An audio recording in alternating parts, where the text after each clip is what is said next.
confièrent le soin de la jeune Église, puissiez-vous aussi vous lever et assumer la responsabilité que la foi dans le Christ place devant vous. Que vous puissiez trouver le courage de proclamer le Christ, le même hier, aujourd'hui et toujours, et les vérités immuables qui ont fondement en lui. Sont vérités qui nous rendent libres. Il s'agit des seules vérités qui peuvent garantir le respect de la dignité des droits de chaque homme, femme, enfant dans le monde, compris les plus vulnérables des êtres humains, les enfants qui ne sont pas encore nés dans le sein maternel.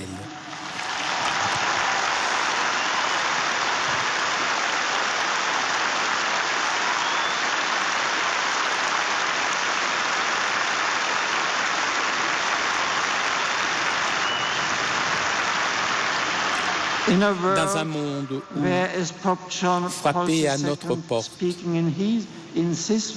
dans un monde où, comme Jean-Paul II, en parlant dans cet même lieu, nous rappela, Lazare continue de frapper à notre porte.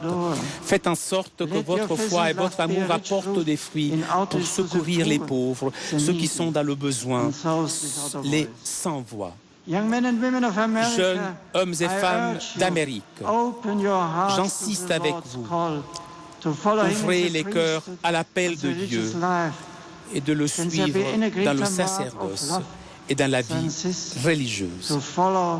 Il peut y avoir un signe d'amour plus grand que celui-ci, suivre l'exemple du Christ, qui se rend disponible à donner sa propre vie pour ses amis.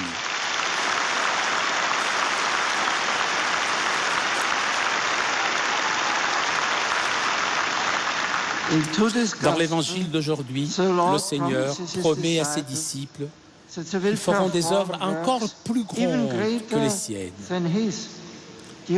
Chers amis, seulement Dieu, dans sa providence, ce que c'est sa grâce, peut encore accomplir dans nos vies et dans la vie de l'Église des États-Unis. Entre-temps, la promesse du Christ nous remplit d'une espérance sûre.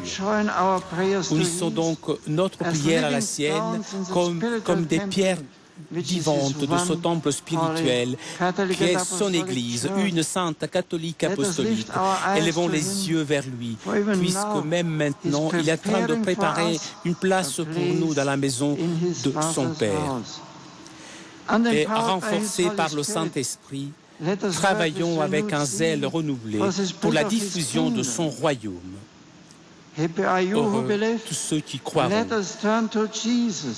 Adressons-nous à Jésus. Lui seulement est le chemin qui conduit au bonheur éternel, de la vérité qui satisfait les désirs les plus profonds de chaque cœur, et la vie qui offre joie, espérance toujours nouvelle à nous et en notre monde.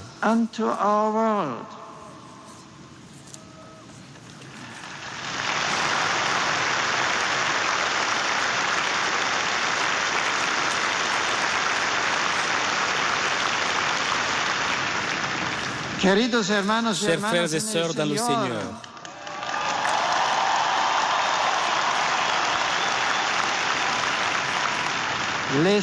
je me salue avec affection et je me réjouis de célébrer cette sainte messe pour remercier Dieu du bicentenaire du moment où l'Église catholique commença à se développer dans cette nation. En regardant le chemin de foi qui a eu beaucoup de difficultés parcouru ces années,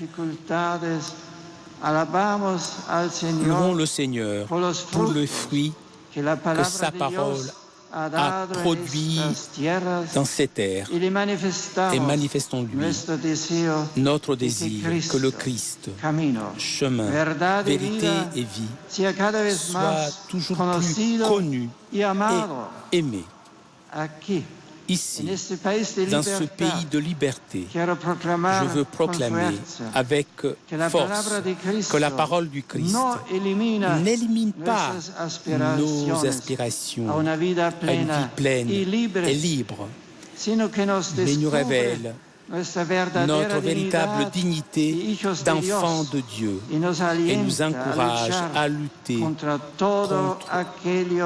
tout ce qui nous rend esclaves, à commencer par notre égoïsme et par nos passions.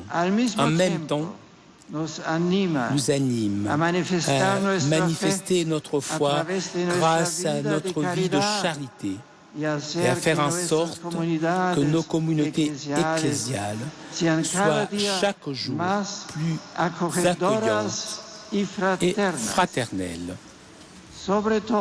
Surtout aux jeunes, je confie la tâche s'approprier le grand défi qui comporte de croire dans le Christ, de s'engager pour que cette foi se manifeste dans une proximité réelle auprès des pauvres et aussi dans une réponse généreuse aux appels que lui continue de proposer afin qu'on laisse tout et on commence une vie totalement consacrée à Dieu et à son Église, dans le sacerdoce ou dans la vie religieuse.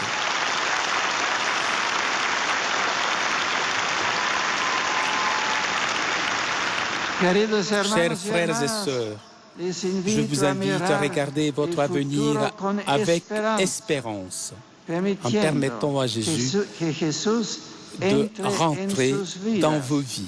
Seulement lui est le chemin qui conduit au bonheur qui ne finit jamais.